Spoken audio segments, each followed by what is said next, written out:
워크샵을 갈 건데 플랜을 짜줘. 누가 봐도 챗 GPT가 쓴 것처럼 내줄 때가 있어요. 할루시네이션이라는 문제가 진짜 심하게 많이 발생을 하거든요. 이 할루시네이션을 피하기 위해서 이 문장을 꼭 추가를 해주셔야 됩니다. 그래서 지금 2025년 12월 기준으로 이 세 가지 프롬프트 치트키만 기억을 하시면 어디 가서 와, 너 진짜 AI 잘 쓴다 라는 소리를 들을 수 있게 됩니다. 그 대표님 저희가 저번에 유튜브 촬영을 좀 여러 번 했었잖아요. 아, 네, 맞아요. 올해를 돌아보면은 나노 바나나, 제미나 이런 것들이 막 나오면서 AI가 엄청나게 발전이 됐는데 대표님이 또 최근에 프롬프트 텔링이라는 책을 냈잖아요. 그 책은 좀 어떤 책이에요? AI가 너무 많이 그리고 너무 빨리 나오고 있잖아요. 어떤 AI가 핫하다 해도 2주 뒤에 또 새로운 AI가 나오더라고요. 그러면 아무리 AI가 쏟아져도 바뀌지 않는 하나는 무엇일까 고민을 하다가 이미지 AI든 영상 AI든 텍스트 AI든 모든 것의 근간은 프롬프트거든요. 그래서 어떻게 하면 이 프롬프트를 잘 쓸 수 있는지를 다룬 게 프롬프트 텔링이라는 책입니다. 그래서 지금 2025년 12월 기준으로 이 세 가지 프롬프트 치트키만 기억을 하시면 어디 가서 와, 너 진짜 AI 잘 쓴다 라는 소리를 들을 수 있게 됩니다. 첫 번째 법칙은 바로 생각의 나무라고 해서 Tree of Thoughts라는 거예요. 나무를 보면은 가지가 굉장히 많이 뻗어 나가잖아요. 직장에서도 마찬가지예요. 신입한테 일을 시켰을 때 A안도 가져다 오고 B안도 가지고 오고 C안도 가지고 오면은 결정을 할 수도 있고 더 좋은 선택을 할 수도 있는 건데 AI도 마찬가지입니다. 생각의 나무처럼 가지를 뻗어서 여러 개의 컨셉 안을 디벨롭해서 나한테 가져와줘 시키는 게 이 생각의 나무입니다. 평소에 쓰던 프롬프트 방식이랑 이 생각의 나무 방식을 썼을 때 얼마나 다른지 제가 직접 한번 보여드릴게요. 굉장히 최근에 챗 GPT 모델 5.1이 나와서 저는 이 모델로 쓰고 있는데요. 우선은 여기 프롬프트 창에다가 이제 기본적으로 우리가 생각을 하는 그 페르소나 법칙이라고 하면 워크샵을 갈 건데 플랜을 짜줘. 그래서 데이 1은 뭐 도착을 하고 뭐 오프닝을 하고 어떤 워크숍을 하고 이런 식으로 쭉 시간대별로 나와주고요. 그리고 마지막으로 그냥 보너스 운영 팁을 알려주고 있는데요. 제가 아까 얘기를 했던 것처럼 딱 한 가지 안을 가지고 왔어요. 그럼 제가 말했던 그 생각의 나무 방식으로 프롬프트를 써볼게요. 똑같이 워크샵 플랜을 짜줘 라고 해보겠습니다. 그리고 첫 번째는 힐링형 예산도 한번 써줘 볼게요. 두 번째는 이제 액티비티형 인당 예산 20만 원. 그리고 마지막은 이제 부장님이 제일 좋아하는 가성비형입니다. 이렇게 쓰고 마지막으로 어떤 형식으로 나한테 말해줬으면 좋겠는지 또 써줄 건데요. 위 내용을 표로 정리해서 각각 장단점을 비교해보고 부장님을 설득하기 좋은 안이 무엇인지 추천해줘. 아까처럼 한 가지 그냥 뻔한 안이 아니라 세 가지 버전으로 쭉 대답을 해주는데요. 각각의 일정부터 시작을 해서 어떤 액티비티를 하면 좋을지 쭉 대답을 해줍니다. 그리고 부장님을 설득하기 좋은 걸로는 이제 액티비티형을 추천을 해줬는데 제가 물어보지도 않았는데 어떻게 하면 부장님을 설득을 할 수 있을지에 대한 선택 이유도 5가지를 쭉 말해줘요. 이런 식으로 정확한 수치까지 알려주니까 우리는 여기를 기반으로 그냥 바로 워크샵 기획안을 올리면 되는 거죠. 혹시 눈치채셨나요? 제가 요청을 한 거랑 좀 다르게 나온 게 있어요. 제가 분명 표로 비교를 해달라고 했는데 이렇게 그냥 줄글형으로 쭉 나열해 줬습니다. 이때 마크다운 형식으로 표를 출력해줘 라고 제가 추가로 요청을 해볼게요. 챗 GPT가 쓰는 자기만의 용어인데요. 저희가 보고서를 쓰거나 막 노션을 쓸 때 제목은 크게 볼드 처리를 하고 표는 깔끔하게 정리를 하고 보기 쉽게 정리를 하는데 이거를 마크다운이라고 부릅니다. 마크다운을 하면은 바로 복사를 해가지고 예를 들어 뭐 워드에다 붙여 넣을 수도 있고 노션을 쓰신다면 노션에다가 바로 붙여 넣어서 쓸 수도 있어요. 마크다운 형식으로 라고 한번 요청을 해보겠습니다. 여기 보시면 처음에는 왜 이런 형식으로 주지? 쉽게 생겼는데 여기 오른쪽에 코드 복사 이걸 그냥 제가 복사를 하고 한번 노션에다가 바로 붙여 넣어 볼게요. 여기 이렇게 붙여 넣으면 노션에서는 굉장히 깔끔하게 한눈에 잘 보이는 표로 됩니다.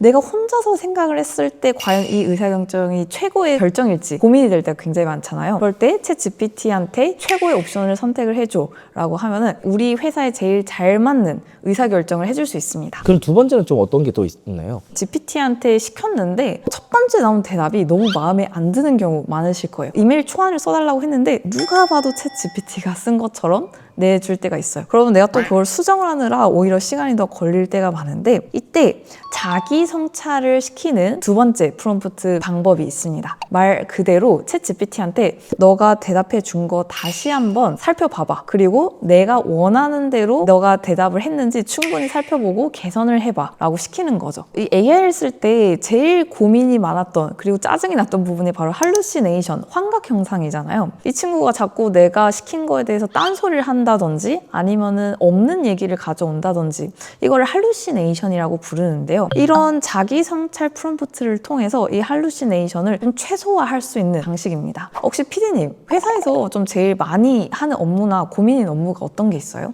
이메일 쓰는 법을 잘 쓰면 좋겠다라는 얘기를 많이 들었었거든요. 이 이메일 쓰는 게 은근히 시간도 많이 걸리고 비즈니스 말투가 맞는지 적당히 예의가 바른 게 맞는지 되게 고민이 많이 되잖아요. 혹시 어떤 이메일을 좀 많이 쓰시나요? 거래처한테 거래를 요청한다던가? 그러면 거래처한테 요청하는 이메일 중에서 내가 직접 쓰기 되게 곤란하고 어려운 예시를 한번 보여드릴게요. 기존에 하던 비용에서 10% 인상을 한다고 생각을 해보고 이제 간략하게 먼저 써보겠습니다. 톤은 비즈니스 포멀로 써달라고 요청을 했습니다. 그렇게 하니까 이런 식으로 나왔어요. 이 메일 어떻게 생각하세요, PD님? 그러니까 내용은 좀 정확하게 전달된 느낌인데 구체적인 이유가 좀 빠진 느낌이거든요. 그래서 너무 간략하게만 가격 상승 때문에 어쩔 수 없다 이런 식으로만 적혀 있으니까 한번 자기 검열을 해달라고 요청을 해볼게요. 너가 이제 거래처 담당자 입장에서 읽어봤을 때 아래 3가지 기준으로 좀 냉정하게 검열을 해보라 라고 요청을 했습니다. 점수가 4점, 너무 일방적인 통보 느낌이 강하다. 2번, 가격 인상의 이유의 타당성도 한 6점, 그리고 마지막도 5점, 평균 한 5점 정도가 되었어요. 그래서 지적한 문제점을 모두 반영을 해서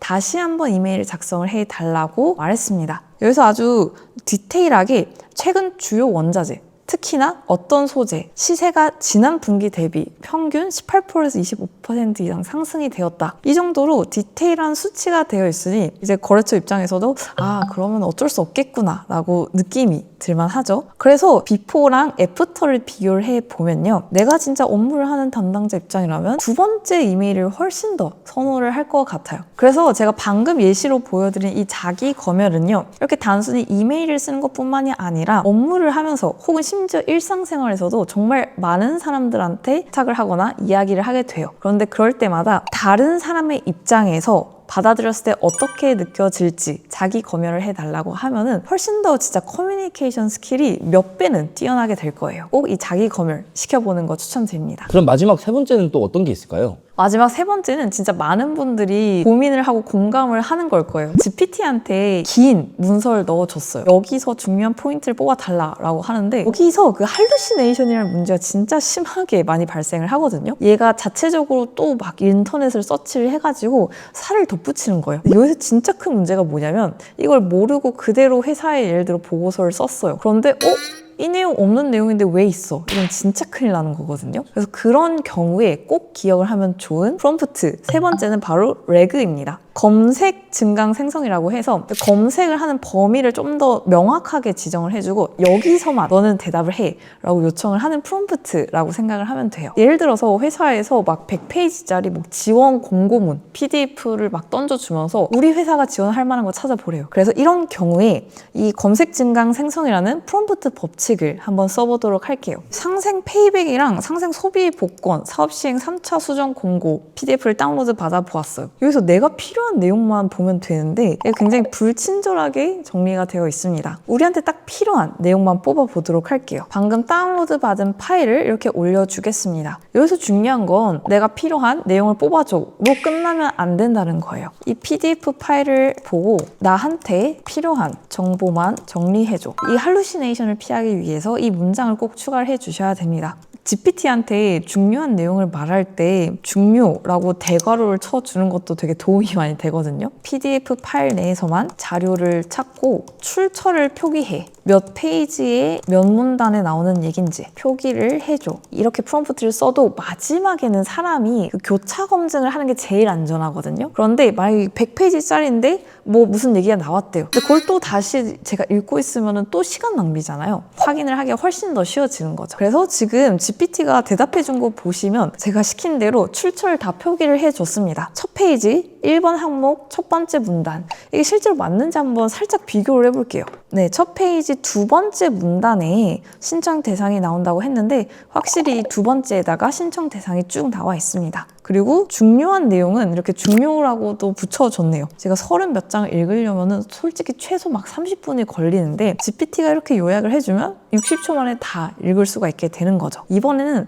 여기서도 더 한번 걸러볼게요. 나한테 더 필요한 내용을 필터링을 해서 딱 이 내용 기준으로만 정리를 해달라고 요청을 해보겠습니다. 이 내용 기반으로 아래 항목대로 정리를 해줘. 이제 제일 중요한 거, 신청 기간, 자격 요건, 그리고 신청하는 방법, 어떻게 수령을 할 수 있는지, 언제까지 쓸 수 있는지, 어디에 문의를 해야 되는지, 마크다운 표 형식으로 정리해달라고 할게요. 네, 그러면 이제 첨부된 PDF 내용만 기반으로 6개 항목을 한눈에 보이도록 표 형식으로 깔끔하게 정리를 해줬습니다. 그래서 아까의 줄글보다 훨씬 더 쉽게 눈에 보이지 않나요? 그래서 제가 예시로는 이런 정부 지원 사업 PDF로 예시를 들기는 했는데 사실 적용할 수 있는 분야는 정말 많습니다. 회사에서 뭐 계약서를 쓸 때라든지 영어로 되어 있거나 아니면 심지어 제가 못 알아듣는 언어로 되어 있는 PDF 형태로 자료를 다운로드 받을 때가 있습니다. 예전이었다면 막 번역기를 돌려가면서 했겠지만 지금은 GPT가 모두 다 해결을 해주겠죠. 심지어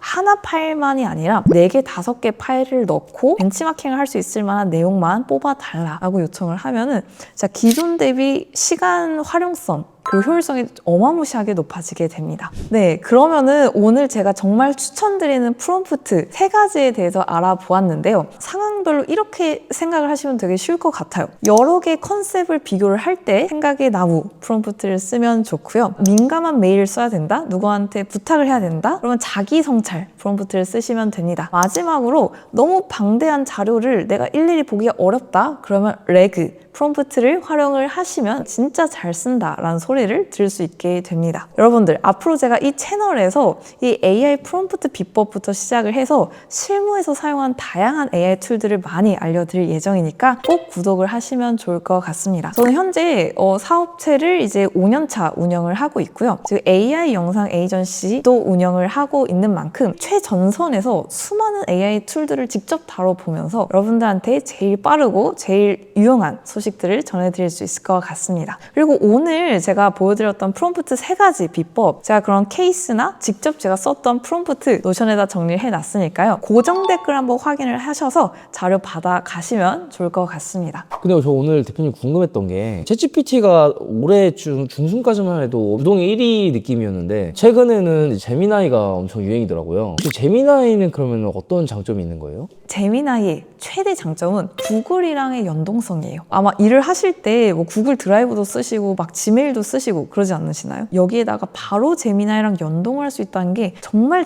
편리한 부분이고요. 그냥 자체 능력도 굉장히 많이 좋아졌어요. 글을 써달라고 할 때 되게 자연스럽게 쓰는 건 제미나이 쪽이더라고요. 그래서 최근에 사실 저희 회사에서 챗 GPT 봇이 한 수십 개 만들어놨는데 아, 이거 다 제미나이로 옮길까라고 지금 내부적으로도 얘기가 나오고 있는 상황입니다. 다음 영상에서 제미나이 직접 테스트해보고 왜 이게 미쳤는지 다 보여드릴 예정이니까 다음 영상도 기대해 주시면 좋을 것 같습니다.